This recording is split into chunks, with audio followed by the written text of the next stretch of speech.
여호와께서 므낫세와 그의 백성에게 이르셨으나 그들이 듣지 아니하므로 여호와께서 아수르 왕의 군대 지휘관들이 와서 치게 하시매 그들이 므낫세를 사로잡고 쇠사슬로 결박하여 바벨론으로 끌고 간지라.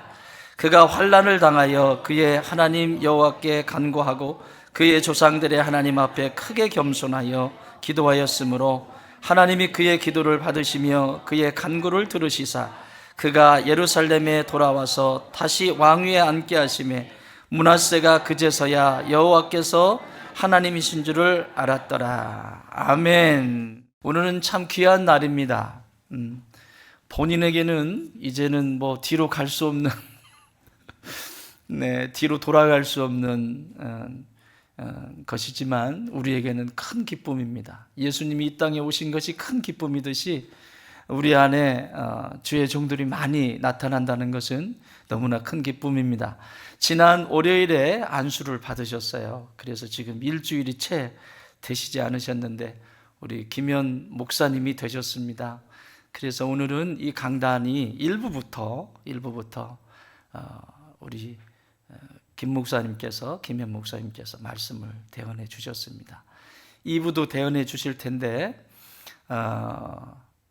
우리 교회에 그래서 이제 목사님이 저까지 해서 두 분이니까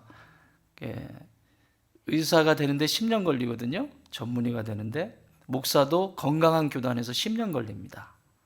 건강한 교단의 목사님들은 딱 10년 그냥 그 과락 없이 그냥 순탄하게 가야 10년입니다. 뭐 거기서 뭐 있으면 11년, 12년도 가고 저 같은 사람은 그 안수를 그 이듬해 받아가지고 뭐 그런 경우도 있고 그러니까 그 오랜 시간 수련하고 그렇게 해서 목사의 임직을 받습니다. 그런 것처럼 색깔이 다르죠. 저하고는 색깔이 달라요. 달라야 됩니다. 같으면 안 돼요. 그래서 지난번에 물어봤더니 무슨 의사 할래요? 그랬더니 성형외과 의사 하겠답니다. 우리 김 목사님은 성형외과 전문이에요. 저는 내과 전문입니다. 이것저것 다 그냥 그러니까 이것저것 다는 저한테 오세요. 감기 막 여기가 다 오세요. 그런데 얼굴이 좀 불편하고 인상이 지그러지신 분 계시면 성형외과를 찾으세요. 저한테 오면 제가 해결을 못합니다. 본인이 말씀하셨어요. 성형외과 의사 하겠답니다. 성형외과 전문이니까 영혼의 성형외과 전문이니까 우리 김현 목사님을 찾아가시면 됩니다. 이제 나오셔서 그제서야 여호와께서 하나님이신 줄을 알았더라 라는 제목으로 하나님 말씀 대언해 주시겠습니다. 나오실 때 할렐루야 환영하십시다. 나오시겠습니다. 할렐루야.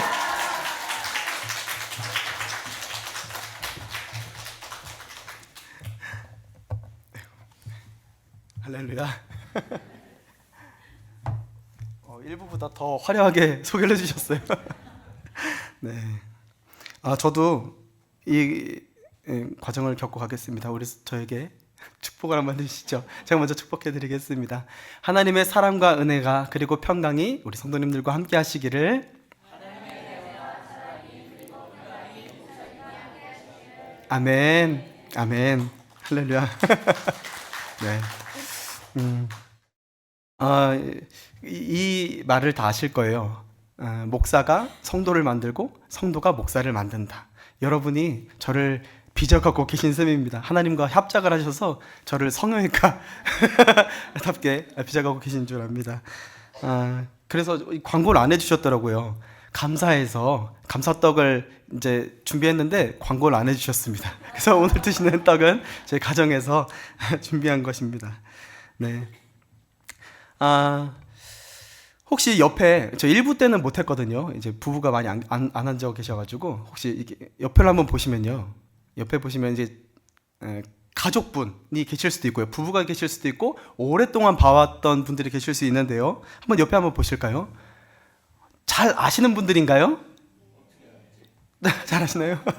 네, 오늘 새 가족이시니까 혹시 우리 권사님께서는 우리 안수 집사님에 대해서 좀 잘 아시나요? 진짜 이런 대답을 원했습니다. 다행입니다. 너무 다행입니다. 네. 우리가 사실 서로에 대해서 잘 아냐고 물어보면 잘 몰라요라고 대답을 합니다.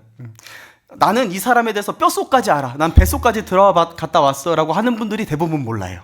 그래서 자기 좋은 대로 막 이렇게 하다가 싸우곤 합니다. 그죠? 대부분 그렇습니다. 제가 그렇습니다. 저는요, 결혼을 해서 이제 8년을 살았습니다. 얼마 안 되죠. 저기 맨 뒤에 있는 미녀랑 결혼을 했는데요. 이제 8년을 같이 살았고, 그 전에 6년 동안 알고 지냈습니다. 네, 마음이 있었습니다. 그런데 그때 이후로 약 14년을 이렇게 함께 했지만 여전히 아침마다 새롭습니다. 아침마다 그 모습이 새롭고, 코 고는 소리도 새롭고, 날마다 해주는 밥도 새롭고, 네, 좋은 의미로 받아주십시오. 네. 누군가를 잘 안다는 것과 그 사람과 좋은 관계를 맺는다는 것은 늘 같은 건 아니라고 생각이 듭니다. 우리가 누군가를 잘 알 때, 이 사람을 내가 잘 알지. 그런데 그 성격이 참 더러워. 그래서 난 가까이 하고 싶지 않아. 라고 할 때는 그 의미가 아닌 것이고요. 예를 들어서요. 난 김현 목사 참 잘 알아. 내가 그 어렸을 때 청년 때부터 알았지. 그 사람 참 성품 좋고, 기도빨 좋고, 사람 좋아서 가까이 지내고 싶어. 라고 할 때는, 그 사람에 대해서 좋은 사람이란 것도 알고 좋은 관계를 맺는다는 것도 이제 일치가 할 겁니다. 우리가 좋은 사람과 좋은 관계를 맺고 싶은 것이 당연하잖아요. 그죠? 당연지사입니다. 그렇다면 여러분은 하나님과 어떤 관계를 가지고 계신가요? 두 가지를 좀 여쭤보고 싶습니다. 여러분은 우리 일생에 가장 좋으신 하나님에 대해서 잘 알고 계신가요? 네, 이럴 때 대답이 없어야지 정답입니다. 네, 알아요. 그렇게 하면 안 됩니다. 네, 두 번째입니다. 여러분은 하나님과 좋은 관계를 맺고 계십니까? 여기서 아멘 하셔도 됩니다. 아멘입니다. 아멘. 우리의 인생의 가장 큰 복은 가장 좋으신 하나님과 함께하는 복인 줄 믿습니다. 오늘은요, 저와 이제 말씀을 좀 많이 읽게 되실 거예요. 우리 인생의, 우리 믿음의 선배 중에 하나인 우리 여호수아가 우리 이스라엘을 이렇게 가르쳤습니다. 제가 먼저 앞에 절을 좀 읽어드릴 텐데요. 여호수아서 23장 6절을 보면요. 그러므로 너희는 크게 힘써 모세의 율법책에 기록된 것을 다 지켜 행하라. 그것을 떠나 좌로나 우로나 치우치지 말라. 너희 중에 남아있는 이 민족들 중에 들어가지 말라. 그들의 신의 이름을 부르지 말고 그것들을 가리켜 맹세하지 말라. 또 그것을 섬겨서 그것들에게 절하지 말라. 자, 그 다음 8절 한번 같이 읽어볼까요? 오직 너희의 하나님 여호와께 가까이 하기를 오늘같이 행한 것같이 하라. 아멘. 우리가 하나님을 가까이 하는 것이 복인 줄 믿습니다. 그런데 그것이 왜 복이냐 하는 것을 이제 다음 절이 설명해 주고 있어요. 9절을 보면요.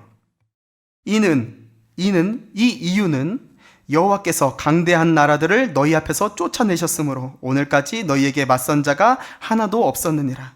너희 중 한 사람이 1000명을 쫓으리니 이는 너희의 하나님 여호와 그가 너희에게 말씀하신 것 같이 너희를 위하여 싸우심이라. 다시 한번 11절 같이 한번 읽겠습니다. 네, 그러므로 스스로 조심하여 너희의 하나님 여호와를 사랑하라. 아멘. 하나님이 우리를 위하여 싸워주십니다. 여러분, 외로워하지 마십시오. 나는 교회도 다니고 신자인데 하나님도 참 잘 믿는데 왜 이렇게 외로울까? 그게 사실은 이제 하나님에 대한 오해가 있기 때문이 그렇습니다. 하나님은 우리와 함께 하실 뿐만 아니라 우리의 앞서 싸워주시는 분입니다. 외로울 때마다 예수님의 이름을 부르시고 외로울 때마다 하나님의 이름을 붙잡고 나아가시길 바랍니다. 또 여러분, 우리 참 좋은 땅교회 너무너무 넉넉한 사람들이 모였잖아요. 마음이 넉넉하신 분들이 모였잖아요.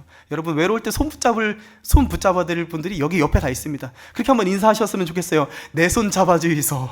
내 손 잡아주이소.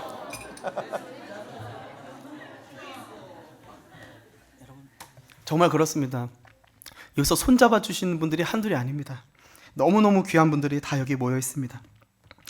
오늘 말씀을 보면요, 므낫세라는 왕이 나옵니다. 여러분이 다 아시다시피 므낫세 왕은 이제 남유다 왕 중에 14번째 왕이에요. 남유다에는 총 20명의 왕이 있었는데 그 중에 가장 악한 왕이라고 불명예를 얻은 사람입니다. 오늘 이 본문을요 한번 쭉 보시면요, 33절 이하로 쭉 보시면은 므낫세가 참 열심히 우상 숭배했네, 이렇게 이제 생각을 하게 됩니다. 참 열심히 했네, 이런 생각을 하게 되는데요. 사실 오늘날처럼 우리 시대에 이렇게 우상을 따로 이렇게 막 만들어서 섬기는 가정이 없잖아요. 그죠? 우리가 우상이 낯설잖아요. 우상이라는 말이 낯설잖아요. 혹시 집에 뭐 이렇게 뭐 좋은 뭐 불법이라고 해야 되나요?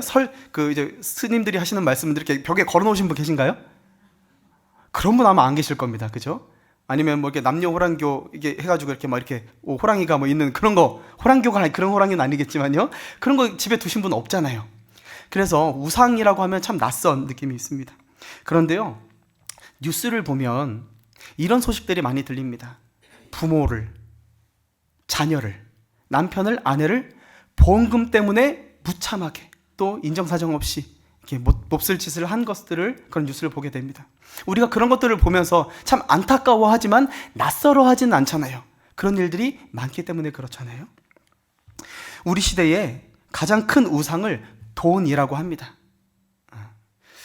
이 돈 때문에 사람 팔고, 돈 때문에 사람 죽이고, 돈 때문에 사람 미워하고, 돈 때문에 인면수심의 일들을 저지르곤 합니다. 그런데요, 우리가 이제 말씀에서 보시다시피 우상숭배를 왜 할까요? 왜 우상숭배를 그렇게 할까요? 바로 돈 때문에 그렇습니다. 하나님은 우리에게 이렇게 말씀하십니다. 너의 생명이, 너의 행복이 결코 돈에서 나는 것이 아니라 내 행복의 근원은 나다라고 말씀하십니다. 그런데요, 우상은 그렇게 말하지 않습니다. 네가 돈을 원하냐? 그럼 돈 줄게. 그 대신 나에게 헌신해라고 말합니다. 너무 쉽잖아요. 너무 간결하잖아요. 생각할 필요가 없잖아요. 그는 줄게. 그 대신 나에게 너를 줘. 이렇게 말하는 겁니다. 우리가 하나님과 우상이 비슷해 보이지만 너무너무나 다른 거죠. 사도 바울이 이렇게 말씀했습니다. 하나님은 사도 바울의 입술을 통해서 우리에게 이렇게 경고하고 계십니다. 한번 로마서 말씀 같이 한번 읽어볼까요? 하나님을 알 때 하나님을 영화롭게도 아니하며 감사하지도 아니하고 오히려 그 생각이 허망하여지며 미련한 마음이 어두워졌나니. 아멘. 참 괴로운 말씀이지만 아멘 할 수밖에 없습니다. 우리는 때로는 하나님의 말씀 듣기를 싫어합니다. 하나님은 의의 길을 제시하는데 그거를 너무너무 싫어한다는 거죠. 우리는 선한 일 행하기를 좋아하는 거룩한 자녀의 삶 걷기를 싫어합니다. 우리 본성이 그렇습니다. 왜냐하면요, 하나님을 따르는 삶이 자유도 없고 즐거움이 없다고 생각하기 때문에 그렇습니다. 많은 분들이요, 교회에 못 나오는 이유가 코 깰까봐, 한번 들어왔다가 앞으로 내가 하고 싶은 대로 못 살까봐 라고 생각합니다. 제가요, 이번에 월요일 날 이제 목사 안수를 받았잖아요. 무릎을 꿇고, 여기 직접 보셨는데, 방석을 깔고 거기에 무릎을 꿇고 이제 기도를 받습니다. 그런데요, 막 눈물이 나는 거예요. 많은 분들이 오해하실 수 있겠지만, 제가 무슨 거룩한 마음, 뭐 성령의 비둘기가 날아와서 제가 이렇게 눈물을 흘렸다고 생각할 수 있겠지만, 사실은요, 제가 코 깨어서, 나는 코가 깨었구나. 더 이상 앞도 뒤도 갈 수 없는, 하나님이 완전히 붙잡으셨구나 하는 마음에 막 눈물이 나는 거예요. 하나님이 나를 정말 여기까지 인도하신 하나님이 어떻게 나를 이렇게 붙잡으셨을까 하는 그 감격이 있었습니다. 그런데 반대로 세상 사람들은 교회 올 때 그런 생각을 한다는 거죠. 코 깰까 봐, 앞으로 내가 원하는 대로 못 살까 봐 라는 생각을 한다는 겁니다. 많은 사람들이 술 안 먹고 어떻게 인생을 논할 수 있냐라고 생각합니다. 술 안 먹고 어떻게 노냐? 어떻게 그렇게 춤을 출 수 있어? 여기 그렇게 술 안 먹고 춤추시는 분들이 다 여기 있잖아요. 그죠? 여기처럼 이렇게 재밌게 노시는 분들이 어디 있어요? 많은 사람들이 술 없이 또는 그 외에 다른 것들이 있잖아요. 우리를 이렇게 흥분시키게 만드는 것들, 우리를 막 즐겁게 만드는 것들. 돈놀이 없이 어떻게 즐겁게 살 수 있냐? 어떻게 우리가 사람답게 살 수 있냐? 또 어떤 사람들은요, 이미 하나님께서 우리에게 주신 소중한 배우자를 두고 다른 사람들을 만나면서 어떻게 그것 없이 인생을 즐길 수 있냐고 말합니다. 사랑하는 여러분, 성령님이 여러분 안에 내주하시고 여러분을 인도하시는 그 인생에는 참 자유와 즐거움이 있는 줄 믿습니다. 성령 안에 참 자유가 있습니다. 저는 여러분이 거기까지 나아가시길 바랍니다. 아직 성령님이 함께 하시는 맛을 못 보신 분이 혹시라도 계신다면 저는 여러분이 거기까지 나가는 자유와 즐거움을 맛보시길 원합니다.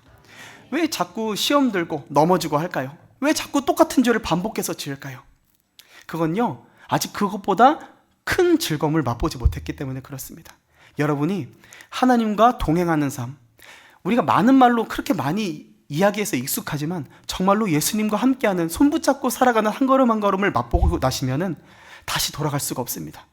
더 큰 쾌락이 있으면 그 아래의 쾌락을 찾지 않는 법입니다. 하나님과 동행하시는 기쁨을 누리시길 바랍니다.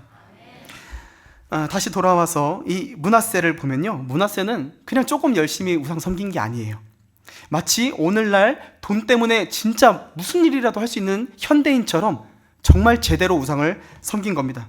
이 므낫세의 악행에 대해서 역대기 저자가 2번에 걸쳐서 신학적 평가를 합니다. 2절과 9절을 제가 한번 읽어드릴게요. 2절에 보면요, 여호와 보시기에 악을 행하여 여호와께서 이스라엘 자손 앞에서 쫓아내신 이방 사람들의 가증한 일을 본받아. 9절에는요, 유다와 예루살렘 주민이 므낫세의 꾀임을 받고 악을 행한 것이 여호와께서 이스라엘 자손 앞에서 멸하신 모든 나라보다 더욱 심하였더라. 자, 므낫세가 그저 우상단지 하나 집에 두고 섬겼나요? 아니면 국가 전체를 우상국가로 만들었나요? 우상국가로 만들었다는 거죠. 여러분, 이 사람은 왕입니다. 근데 왕이 아니었어도 대단한 일을 했을 거예요. 그죠? 말씀을 보시면 비범한 사람입니다. 대단한 사람입니다.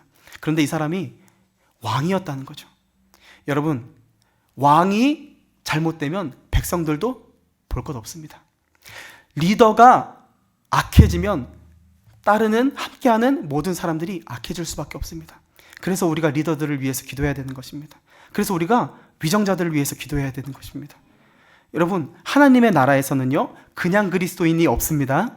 하나님은 여러분을 리더로 부르셨습니다. 하나님은 제자 말고는 다른 이름으로 부르지 않으십니다. 여러분은 모두가 예수님의 제자입니다. 그렇기 때문에 서로가 서로를 위해 기도할 의무가 있습니다. 넘어지지 않도록, 아주 넘어지지 않도록 서로를 위해서 기도를 해주셔야 합니다. 이런 능력이 출중하고 열심히 대단한 특심인 사람이 종교행위를 시작했으니 얼마나 대단했겠습니까? 이 사람은요, 종교개혁을 이루었습니다. 근데 역종교개혁입니다. 아버지 히스기야 왕이 정말 대단한 왕이었잖아요. 정말로 이 남유다 안에 대단한 왕, 선한 왕이 그렇게 많지 않은데요, 그 손에 손꼽는 왕이 히스기야 왕이었습니다. 히스기야의 왕의 아버지 이름이 아하스였는데요, 그 왕이 얼마나 나쁜 짓을 많이 했는지, 무죄한 피를 많이 흘렸는지 하나님이 너무너무나 안타까워하셨잖아요. 그리고 얼마나 많은 우상을 세우고 산당을 세우고 신전을 세웠습니까? 그런데 히스기야 왕이 그것들을 다 철폐했습니다. 다 철폐했어요. 그런데 그 아들 므낫세가 그것을 다시 원상복귀했다는 거죠. 이 말씀을 보시면요, 산당을 다시 한번 복구했다고 하는데요, 산당은 산 높은 곳을 말합니다. 우리 산 타는 거 좋아하시는 분 계신가요? 저는 거의 안 탄 지 한 몇 년 된 것 같아요. 저랑 같이 산 타주실 분을 구합니다. 산 타는 분들은요, 산 타는 걸 좋아하는 이유가 그 위에서 마시는 공기, 그곳이 주는 어떤 그 분위기, 그런 것들을 좋아하시잖아요. 여러분, 산당은요, 정말로 영험한 분위기를 냅니다. 그게 어떻게 증명되냐면요, 산을 타면 초코파이가 훨씬 맛있습니다. 산을 타면 컵라면이 2배로 맛있습니다. 가격도 2배, 맛도 2배. 그죠? 참 비싸게 팔아요. 그죠? 그런 곳에서 종교 활동을 하니, 우상을 섬기니 얼마나 영험한 일들, 신비로운 일들, 이상한 현상들이 일어나겠습니까? 사단도, 귀신도 그런 역사를 합니다. 귀신도 역사할 수 있습니다. 속지 마시길 바랍니다. 귀신이 그런 일들을 행하는 것은 우리에게 좋은 일을 하려는 것이 아니라 우리의 삶을 빼앗고 강탈하고 도둑질 하려는 것입니다. 저는 여러분의 인생이 도둑질 맞지 않기를 원합니다. 제가 수원에 있을 때 한 전봇대에 이런 글이 있었어요. 이게 광고가 있었는데요, 10,000원에 점 한 번에 10,000원 이렇게 되어 있었습니다. 제가 성형외과 의사잖아요. 점 한 번 빼주는데 10,000원이라는 줄 알았는데 점 한 번 봐주는데 10,000원이라는 거예요. 여러분, 10,000원에 여러분 인생을 맡기시겠습니까? 여러분 인생을 10,000원짜리 되게 하시겠습니까? 저는 여러분이 정말로 궁금한 일, 정말로 묻고 싶은 일이 있을 때 하나님 앞에 나가셔서 예수 그리스도의 보배로운 피로 사신 값진 복된 인생 사시기를 원합니다. 예수님 피값 되는 사람들 되었으면 좋겠습니다. 너무 보배롭잖아요. 어떤 것과도 바꿀 수 없는 인생이 되어야 합니다. 이 므낫세는 열심히 특심입니다. 한번 종교개혁이 물꼬를 트니까 막 정말 열심히 달려가는 거예요. 그게 이제 성경에 기록되었는데요. 자, 3절을 보시면요. 바알을 위한 제단을 쌓았다고 말합니다. 자, 바알과 함께 가는 우상이 뭐가 있죠? 바알과 아세라. 그렇죠? 사실 아세라는 부인이 아니고 어머니예요. 근데 바알과 이제 아내는 아스다롯이라는 건데 이 세 신이 특징이 다 풍요의 신입니다. 그래서 이들에게 잘 보여야 싹싹싹싹 빌어야 풍요가 내려온다는 거죠. 비를 내려주고 기름지고 땅이 기름지고. 자, 이들이 이 풍요의 땅을 위하여서 바알을 열심히 섬기잖아요. 자, 어떤 행위로 섬겼을까요? 여사제와 성행위를 하는 겁니다. 그것이 그들에게는 헌신인 겁니다. 너무 어렵지 않잖아요. 너무 간단하잖아요. 너무나 좋잖아요. 쾌락을 취하기에도 좋은 이유가 되잖아요. 사랑하는 여러분, 내 성품이 변화되지 않아도 우리는 우상의 자녀로 살 수 있습니다. 그런데요, 하나님의 자녀로 살 때는 성품이 변화됩니다. 그게 우상의 자녀로 사는 것과 하나님의 자녀로 사는 서로 다른 모습인 겁니다. 하나님의 자녀는 성품으로 말을 합니다. 여기 계신 모든 성도님들은 성품으로 말씀하시는 분들 되기를 원합니다. 므낫세는 하나님께서 영원히 내 이름을 두겠다고 하신 그 신전의 1월 성신을 위한 제단을 쌓습니다. 하나님이 사랑하시고 하나님이 자기 이름을 두신 그 거룩한 곳에 하늘의 별들, 달과 이 해와 그 별들을 위한 제단을 쌓았다는 겁니다. 이게 간단히 말해서는요, 이런 뜻입니다. 우리 집에 갑자기 가보니까 낯선 여자가 있는 거예요. 내가 집에 들어갔는데, 전 남자니까 집에 들어갔는데 낯선 남자가 있는 거예요. 근데 집에 들어갔더니 이 아내한테 물어보니까 내가 필요해서 좀 드렸어, 이렇게 말하는 겁니다. 여러분, 참아낼 수 있겠습니까? 여기 얌전하신 분, 이게 좀 조용하신 분 있을 거 아니에요. 자, 집에 들어갔는데 웬간 여자, 웬간 남자가 있어요. 이런 분들이라도 아마 이 상을 막 집을 뒤엎을 거예요. 그죠? 하나님은 이때에도 참고 계십니다. 자, 6절에 보면 흰놈의 아들 골짜기에서 아들들을 불 가운데로 지나가게 했다고 합니다. 이 말은 자기 장자 혹은 아들들을 불에 태워서 제사를 드렸다는 겁니다. 얼마나 헌신한 겁니까? 이것 외에 더 이상 그 나머지는 안 알아봐도 될 정도입니다. 중요한 것은 이겁니다. 므낫세가 여호와를 몰랐겠냐는 거죠. 므낫세가 비신앙인 집에서 자랐느냐는 거죠. 그의 아버지는 히스기야 선왕이라고 했습니다. 종교개혁을 일으킨 사람입니다. 아하스의 우상숭배를 근절한 사람입니다. 그러나 므낫세는 그 가정에서 그 문화에서 살았지만, 그 모든 것을 보고 살았지만 여전히 여호와가 그의 하나님은 아니었다는 겁니다. 여러분 마음을 한번 돌아보셨으면 좋겠습니다. 지금 여러분은 절에 가 있지 않고 교회에 와 계십니다. 그리고 여러분은 지금 예배를 드리고 계십니다. 지금 여러분의 마음 가운데는 무엇이 있습니까? 여러분은 지금 무엇을 예배하고 있습니까? 교회에 나오는 것 너무너무 중요합니다. 특별히 우리 다음 세대 아이들은 조라도 교회에서 졸도록 해야 됩니다. 데리고 나오셔서 조라도 교회에서 자게 해야 돼요. 그래야 자다 깨다가 어떤 거 하나 딱 걷어 걸리면은 거기서 살아나는 일이 일어나는 겁니다. 자다 깼는데 예수 그 말 듣고 딱 살아나는 겁니다. 네, 그런 일들이 있는 겁니다. 그래서 자더라도 졸더라도 교회 나와서 졸아야 되고, 주무시더라도 교회 나와서 주무십시오. 밤을 새서 너무너무 피곤하면 교회에서 이게 봐주실 건가요, 목사님?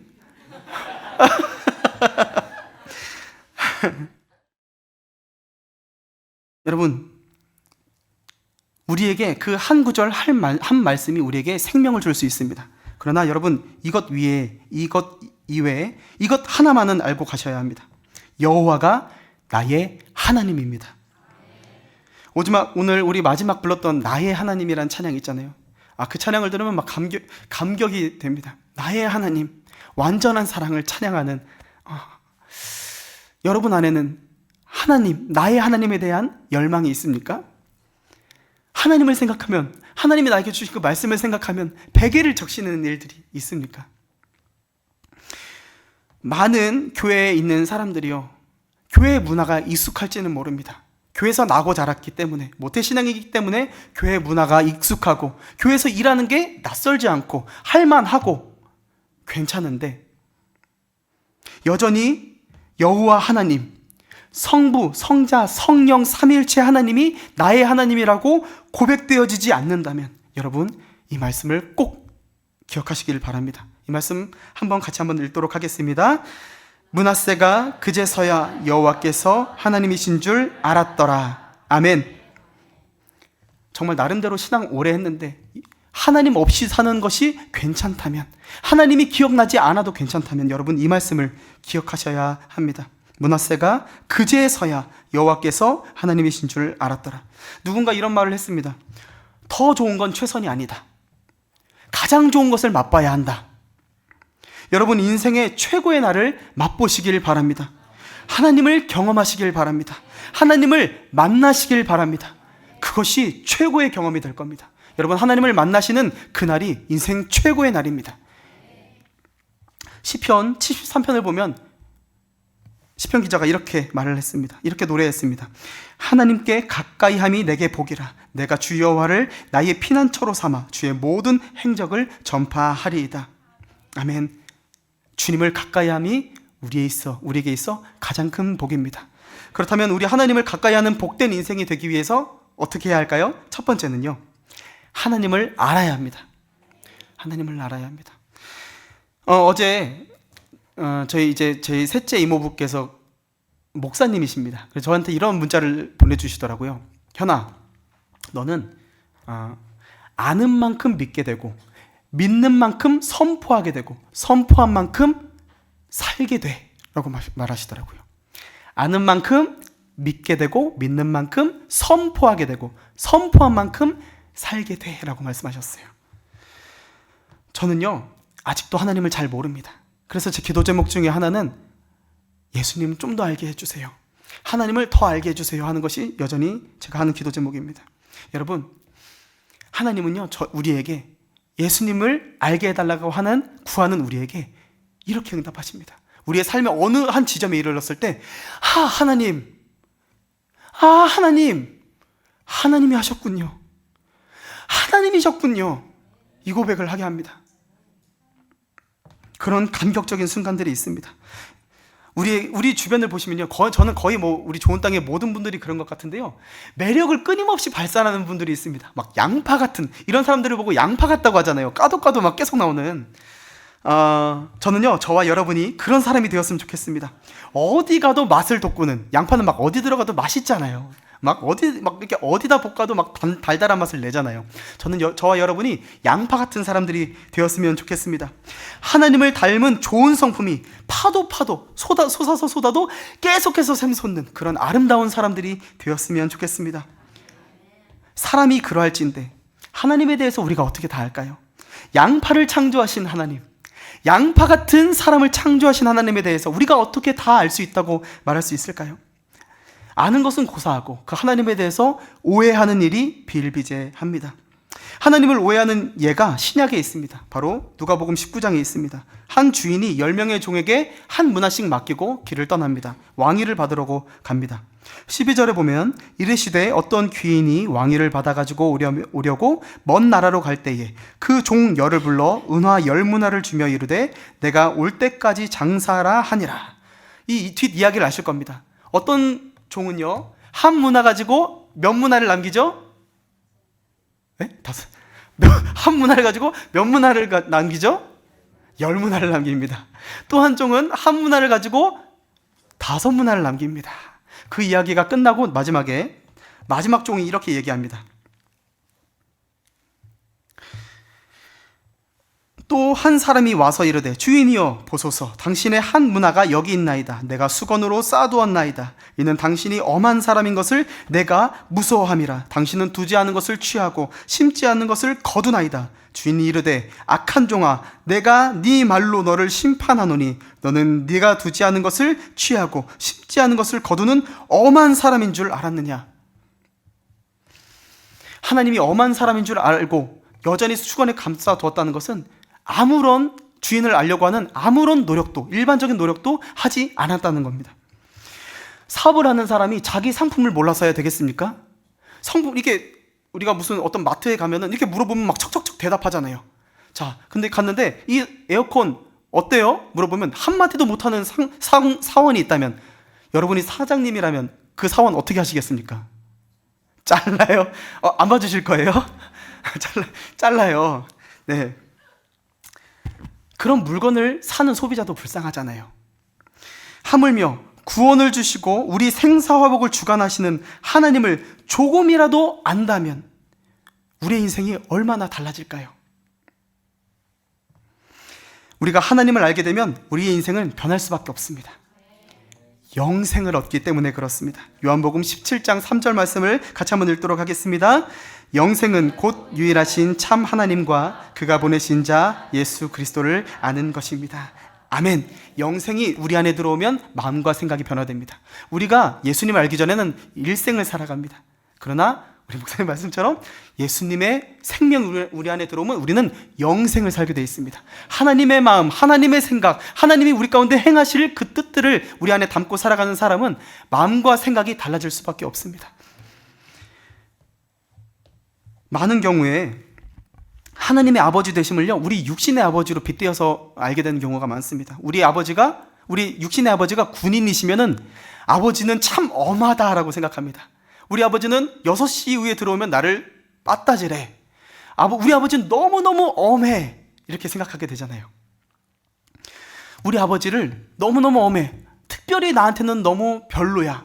저 사람한테는 괜찮은 아버지인 것 같지만 우리 하나님은 나한테는 좀 별로야. 난 그분하고 별로 가까이 하고 싶지 않아. 이렇게 생각합니다. 그리고 어떤 분들은 또 이렇게 얘기해요. 나는 죄가 많아서 하나님이 안 좋아하셔. 그래서 나 교회 못 나가. 이런 분들 정말 많습니다. 우리 아버지 지금 이거 보고 계실 텐데, 우리 아버지 난 죄가 많아서 교회 못 나가. 그렇지 않습니다. 그렇지 않습니다. 우리가 하나님을 오해하고 있습니다. 하나님을 알지 못하는 것입니다. 호세아 선지자가 이렇게 우리에게 호소하고 있습니다. 함께 한번 읽어볼까요? 오라 우리가 여호와께로 돌아가자. 여호와께서 우리를 찢으셨으나 도로 낫게 하실 것이요 우리를 치셨으나 싸매어 주실 것임이라. 여호와께서 이틀 후에 셋째 날에 우리를 일으키시리니 우리가 그의 앞에서 살리라. 그러므로 우리가 여호와를 알자. 힘써 여호와를 알자. 아멘. 아멘. 어떤 사람들은 이 상반절을 보고 이렇게 시비를 겁니다. 왜 굳이 아프게 해서 치료해 주냐고요. 안 아프게 하면 되지. 힘들게 안 하면 되지. 그런데 왜 아프게 하고 힘들게 하고 뒤늦게 수습하냐는 거죠. 여러분, 우리가 자녀를 키워봐도 알잖아요. 자기 멋대로 큰 자녀는 어떻습니까? 키가 크고 나이가 들고 해도 여전히 어린아이 아닙니까? 저희 지금 큰딸에게 제가 자전거를 가르쳐주고 있습니다. 최근에는 못 알려주고 있는데요. 4발 자전거를 너무 잘 탔습니다. 그래서 이제 2발 자전거로 넘어가고 있습니다. 여러분, 4발 자전거에서 2발 자전거로 넘어갈 때 배워야 되는 게 뭔지 아시죠? 잘 넘어지는 겁니다. 잘 넘어지는 거예요. 두려워하지 않고. 두려운 게 아니라 잘 넘어지면 되는 겁니다. 옆에서 아빠가 계속해서 지켜보고 있는 겁니다. 우리 아빠가 계속해서 잡고 있다는 것을 알려주는 겁니다. 그러나 어느 한순간에는 그 자전거를 놔줘야 됩니다. 떼야 됩니다. 하나님이 우리에게 그 일을 하고 계십니다. 하나님은 엄한 분이 아니십니다. 하나님이 우리에게 자전거를 주셨어요. 자전거를 주고 타라고 하셨지 자전거도 안 줬는데 타라고 하신 분이 아닙니다. 운전할 수 있는 인생을 주셨습니다. 여러분에게 인생을 살아갈 힘을 주셨습니다. 살아갈 힘, 사랑할 힘을 주셨습니다. 또한 그분이 우리를 눈동자같이 지켜보고 계십니다. 넘어질까 두려워하지 마시길 바랍니다. 자전거 타다가 넘어지면 아버지가 오셔서 여러분을 호호 불어주면서 괜찮냐고 물어봐 주실 거예요. 여러분이 넘어질 때 여러분에게 가셔서 그 아버지가 여러분을 싸매어 주실 겁니다. 힘써 여호와를 아시길 바랍니다. 우리가 두려워하지 않고 살아갈 근거가 바로 말씀에 있습니다. 하나님의 성품을 알려주는 가장 귀한 말씀 중에 하나가요, 우리가 이제 이 구약의 선지자들이 하나님에 대해서 설명할 때, 하나님이 어떤 분이시냐고 설명할 때 근거가 되는 말씀이 바로 이 출애굽기 말씀입니다. 우리 한 목소리로 한번 읽어볼까요? 여호와께서 그의 앞으로 지나가시며 여호와라 여호와라 자비롭고 은혜롭고 노하기를 더디하고 인자와 진실이 많은 하나님이라. 아멘. 하나님은 용서하시는 분입니다. 하나님은 우리가 잘못했다고 버리시는 분이 아닙니다. 내가 너 쓸모없어, 너 이렇게 자꾸 넘어지는 거 보니까 더 이상 넌 내 아들 아니야, 내 딸 아니야 하시는 분이 아니라 내가 너를 사랑한다 하시며 다시 한번 싸매어 주시고 안아주시는 하나님인 줄 믿습니다.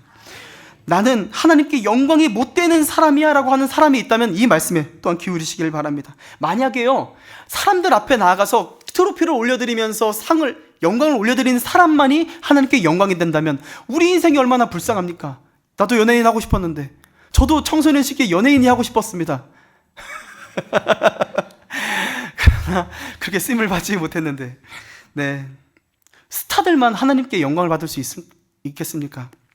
하나님은 여러분의 인생 구석구석 후미진 곳에서라도 하나님의 하나님 되심을 인정하고 여호와가 나의 하나님이심을 인정하는 그 고백하는 순간에 가장 큰 영광을 받아내시는 줄 믿습니다. 여러분의 어두운 곳에서 하나님의 하나님 되심을 인정하십시오. 고백하십시오. 하나님은 그것을 통해 큰 영광을 받으십니다. 성경을 이 66권을 샅샅이 살펴보십시오. 하나님이 하나님으로 고백되어지는 그 순간마다 그 자리에 하나님의 영광을, 그 자리에 하나님의 영광의 광채를 쏟아부어 주십니다. 하나님은 그런 분이세요. 바로 우리가 알 수 있는 것은 예수님이 그런 분이셨기 때문에 그렇습니다. 하나님의 영광을 아는 광채가 예수님의 얼굴 가운데 있는 것처럼 예수님은 하나님의 하나님 되심을 인정하는 삶을 살았습니다. 그 본인이 하나님이시면서도 하나님 앞에 순복하여서 하나님의 영화로움을 위하여 사신 분, 그 예수님을 보며 우리도 그 길을 따라갔으면 좋겠습니다. 자, 이제 절 따라하십시오. 결단의 순간입니다. 자, 땡땡땡에 지금 먼저 여러분의 이름을 넣어서 그렇게 한번 선포했으면 좋겠습니다. 한번 선포해 볼까요? 현이가 그제서야 여호와가 하나님이심을 알았더라. 아멘. 아멘.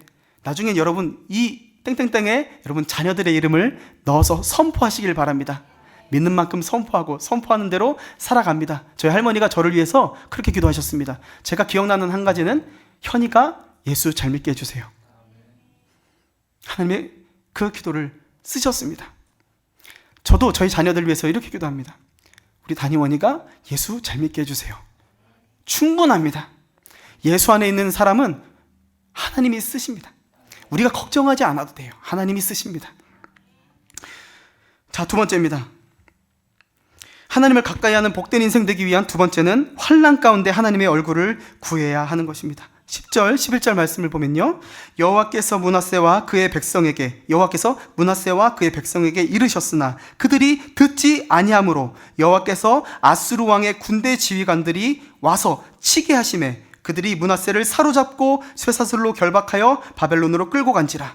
이 역대하 33장 말씀은요, 열왕기하 말씀에도 동일하게 존재합니다. 거기 보면요, 여호와께서 그 종 선지자들을 끊임없이 그들에게 므낫세에게 보내셔서 돌이키라고 말씀하십니다. 그러나 므낫세가 안 들었죠. 듣지 않았습니다. 정말 안타까운 성품이 있습니다. 바로 완고함입니다. 완고한 것은요, 정말 아픈 성품이에요.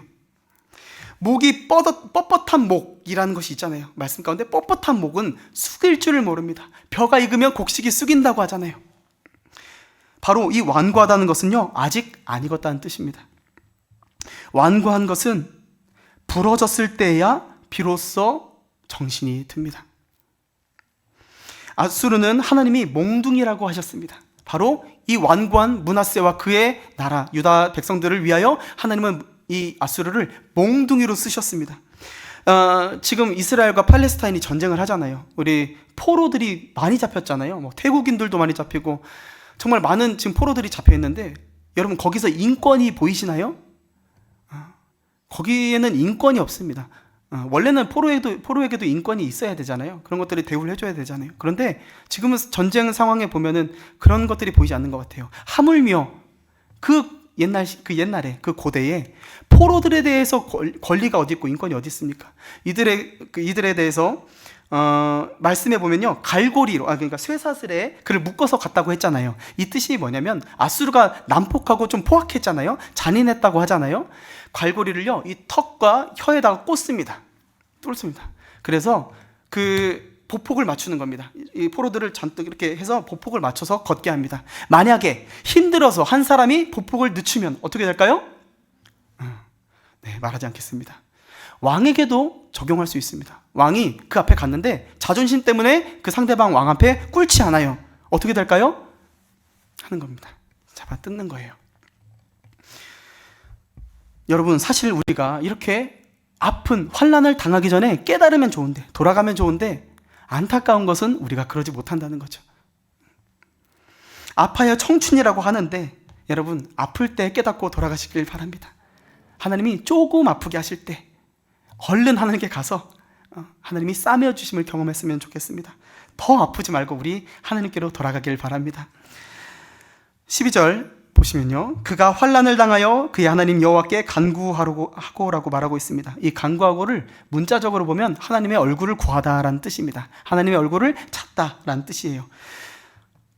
우리가 이 솔로몬 성전을 건축하고 난 후에 솔로몬이 하나님의 언약에 기반하여서 기도를 하는 것을 볼 수 있는데요, 역대하 6장에 보면요, 이렇게 말씀하고 있습니다. 같이 한번 읽어볼까요?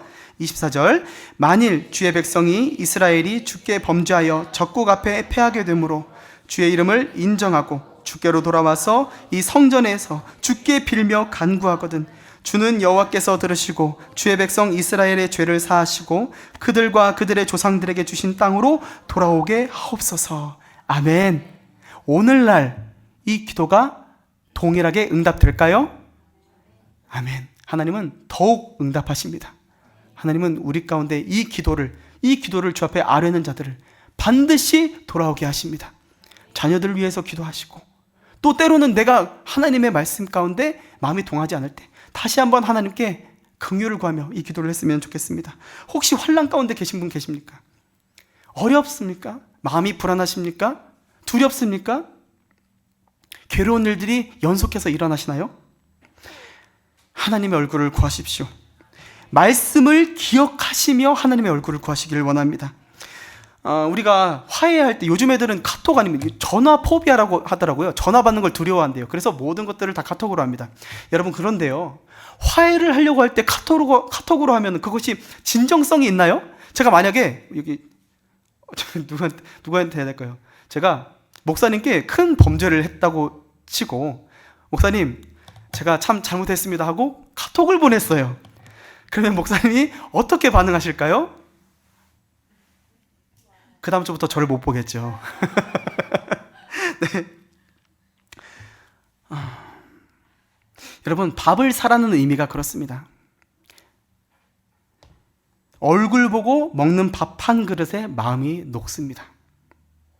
환난 때에 하나님의 얼굴을 구하십시오. 그러면 하나님이 밥 사주십니다. 우리가 생각하지 못하고 기대하지 못했던 만나를 먹여주실 것입니다. 하나님의 말씀은 1.1획도 변함이 없고 영영한 권세가 있습니다. 풀은 마르고 꽃은 시드나 하나님의 말씀은 영원무궁합니다. 그러니 말씀에 의지하여 기도하시길 바랍니다. 하나님, 제가 비록 어리석고 망나니 같았고 개차반 같았지만 하나님이 돌아오라고 하셨죠. 하나님이 돌아오면 싸매어 주신다고 하셨죠. 하나님 안아주신다고 하셨죠. 제가 그 말씀에 의지해서 그물을 던지겠습니다. 주님, 제가 돌아가 보겠습니다. 이 믿음 없는 저를 불쌍히 여겨 주십시오. 환난을 당할 때 겸손해집니다. 자기 능력을 넘어가는 일에서야만 비로소 겸손해집니다. 여러분의 시선의 각도를 바꾸시길 바랍니다. 불평이 나올 때 감사하시고 원망이 나올 때 찬양하셨으면 좋겠습니다. 그 작은 것 하나가 우리의 인생을 바꾸게 되는 줄 믿습니다. 여러분을 아프게 하는 것이 목적이 아니라 하나님의 얼굴을 구하게 하는 것이 하나님의 진심인 줄 믿으시길 바랍니다. 자, 그렇다면 세 번째, 하나님을 가까이 하는 복된 인생 되기 위한 세 번째는요,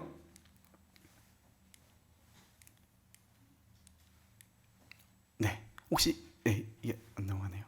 세 번째는요, 나를 위하여 죽으신 예수 그리스도의 은혜를 기억하는 것입니다. 도대체 내가 어떤 정도의 죄인이길래 하나님이신 예수님이 그 저주의 십자가를 지셔야 하나 하는 것입니다. 이것을 간단하게 한번 검사해 보겠습니다. 제가 1부 때는 못했어요. 부부가 없어가지고. 자, 옆을 한번 보십시오. 자, 옆을 한번 보시면은 옆에 아내가 있나요? 남편이 있나요? 자, 나는 이 사람과 다시 태어나도 같이 산다 하신 분은 마음의 손을 들어주십시오. 자, 저기 제 뒤에, 맨 뒤에 제 아내가 있습니다. 혹시 다시 태어나도, 그런 일은 없겠지만요, 다시 태어나도 저랑 같이 살겠습니까? 네, 네. 이런 가정들은 좋은 땅 박물관에 보관해야 됩니다. 보관해야 됩니다. 네. 만약에 지금 옆에 배우자가 없더라도 한번 생각해 보십시오. 내가 이 사람에게 정말로 좋은 남편인지 아내인지, 하나님이 정말로 힘을 다하고 목숨을 다하고 자기처럼 사랑하려고 했던 그 배우자에게 내가 얼만큼 하고 있는지, 얼마나 사랑하고 있는지를 생각해 보시길 바랍니다. 우리는요, 가장 가까이 있는 사람에게도 만족을 못 줍니다. 제가 저의 아내가 참 빤들빤들했습니다. 탱탱했습니다. 그런데요, 결혼 8년 만에 이마에 미간에 주름살이 깊게 패였습니다. 제가 투수였다면 아주 훌륭한 투수였을 거예요. 9할이 제 몫입니다. 저 주름살에 제가 아주 많은 몫을 했습니다. 여러분, 나는 므낫세 정도는 아니야 라고 단언할 수 있으십니까? 므낫세의 이름은요, 망각하는 자라는 뜻입니다. 망각하는 자.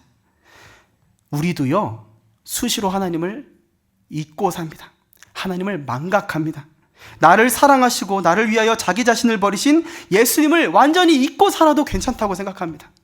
예수님 기억이 안 나는데 괜찮아요. 아무런 문제가 없어요. 하나님을 생각하지 않는데도 삶이 사라집니다. 그런데 그게 괜찮다는 겁니다. 우리가 살면서 은혜를 입은 은인에게도 그렇게 하지 않습니다. 우리가 은인에게도 때마다 감사 인사를 보내고 때마다 선물도 보내줍니다. 그런데 우리가 나를 위하여 자기 자신을 버리신 예수님께, 그 아들을 보내신 하나님께는 그렇게 하지 않는다는 것입니다. 마가복음 15장을 보면요, 예수님을 십자가에 못 박는 사람들이 나옵니다. 그들이 다시 소리질러 이르되 그를 십자가에 못 박게 하소서. 빌라도가 우리에게 만족을 주고자 하여 바라바는 놓아주고 예수는 퇴직질하고 십자가에 못 박게 넘겨주니라. 유대 전승에 의하면요, 므낫세는 이사야 선지자를 잔인하게 살해했습니다. 어떤 그림에는 가로로 잘라 죽였고 어떤 그림에는 세로로 잘라 죽였습니다. 톱질을 했답니다. 이 극악무도한 살인의 이유는 이 선지자가 이 므낫세 왕의 비위에 거슬렸다는 말입니다. 여러분, 사랑하는 여러분, 우리가 예수님을 십자가에 못 박았습니다. 예수님이 사람들의 비위를 거슬렀기 때문입니다. 빛을 싫어하고 어둠에 속했던 나 때문에 하나님의 아들이 죽었습니다. 바로 저와 여러분이 가지고 있는 그 은밀한 죄를 예수에게 담당시키셨다는 말입니다. 그러나 여기까지만 오면 절망적이지만 반대로 다시 한번 생각해 보면 우리의 인생이, 때로는 보잘것없다고 한탄할 수 있는 우리의 인생이 하나님의 아들이 죽어야 할 만큼 여러분의 인생이 가치 있다고 하나님이 선언하시는 것 아니겠습니까? 하나님이 괜찮다고 하면 괜찮은 겁니다. 하나님이 살아있으라고 하면 되는 겁니다. 피덩이라도 살아있으라 명령하시는 하나님이 내가 널 사랑한다고 말하면 괜찮은 것입니다. 돌아오십시오. 다시 살아갈 길을 찾으십시오. 여러분의 인생값을 가장 후하게 쳐주시는 분은 하나님이십니다. 여러분, 우리 청년들은, 다음 세대는요, 어떻게 하면 내가 조금 더 괜찮은 값을 받고 일할 수 있을까? 어떻게 하면 내 값어치를 좀 더 증명할 수 있을까? 고민할 수 있겠지만은 그 어느 곳에서도 내 마음에, 내 만족에 합당한 곳을 찾을 수는 없을 겁니다. 계속해서 불만이 있을 겁니다. 그러나 하나님만큼은 우리에게 자신을 내어줄 만큼 값을 쳐주십니다. 그 보배로운 핏값만큼 우리를 사랑하실 것입니다. 지구와도 바꿀 수 없을 것입니다. 온 피조물과도 우리를 바꾸지 않으실 것입니다. 만약에 아직까지 이런 사랑을 경험해보지 못한 분이 계시다면 여러분 가슴을 치며 하나님 앞에 나아가시기를 바랍니다. 여러분 이런 사랑을 경험하지 않고 생을 마감한다면 얼마나 안타깝고 후회로운 인생이 되겠습니까? 하나님의 이 사랑을 반드시 경험하시기를 축복합니다. 반드시 이 사랑을 경험하셔야 합니다. 다시 한번 여러분에게 질문 드리겠습니다. 지금 교회에 나와 예배하고 있는 여러분, 여러분 마음 가운데 하나님이 있습니까? 혹시 여전히 다른 생각, 다른 마음이 여러분 안에 자리를 잡고 있다면 여러분 안에 내 안에 하나님이 없구나 라고 탄식할 수 있는 은혜를 베푸시길 원합니다. 그저 교회 나오는 것만으로 여러분의 종교 생활을 끝내지 마시길 바랍니다. 조금 더 괜찮은 열심히 하는 종교 생활로 만족하지 마시길 바랍니다. 십자가의 은혜를 경험하십시오. 예수 안에 있는 그 보화를 발견하는 인생 되시길 축복합니다. 여기 나와 있는 우리 청소년, 청년, 그리고 우리 모든 주의 백성들이 예수 안에 있는 그 보화로 말미암아 여호와를 하나님으로 인정하는 그 복된 인생 살기를 원합니다. 마지막입니다. 이 복된 본문이 있습니다. 오늘 본문을 넘어 14절부터는요 므낫세가 전혀 다른 일을 시작합니다. 정말 죽어 마땅한 우상숭배자가 이제는 하나님을 섬긴다네요. 국방을 보수하고 산당을 제거하고 성전 안에 있던 신전들을 제거했습니다. 그리고 하나님과 화목하기에 힘을 내고 있습니다.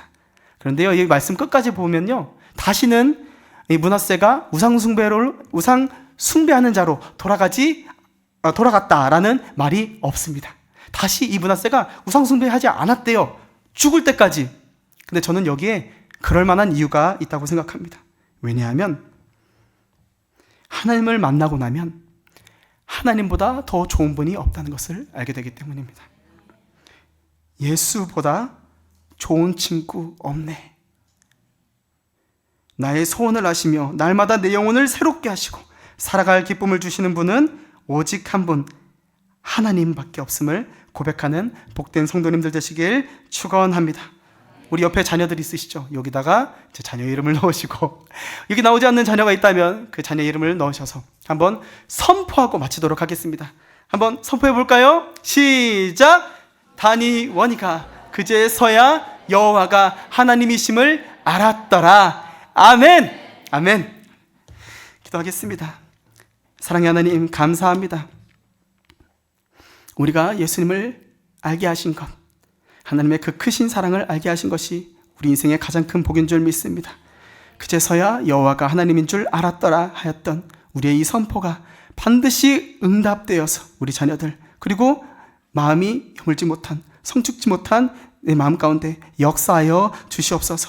그렇게 하여 주실 주님을 기대하며 살아계신 예수 그리스도 이름으로 기도드립니다. 아멘.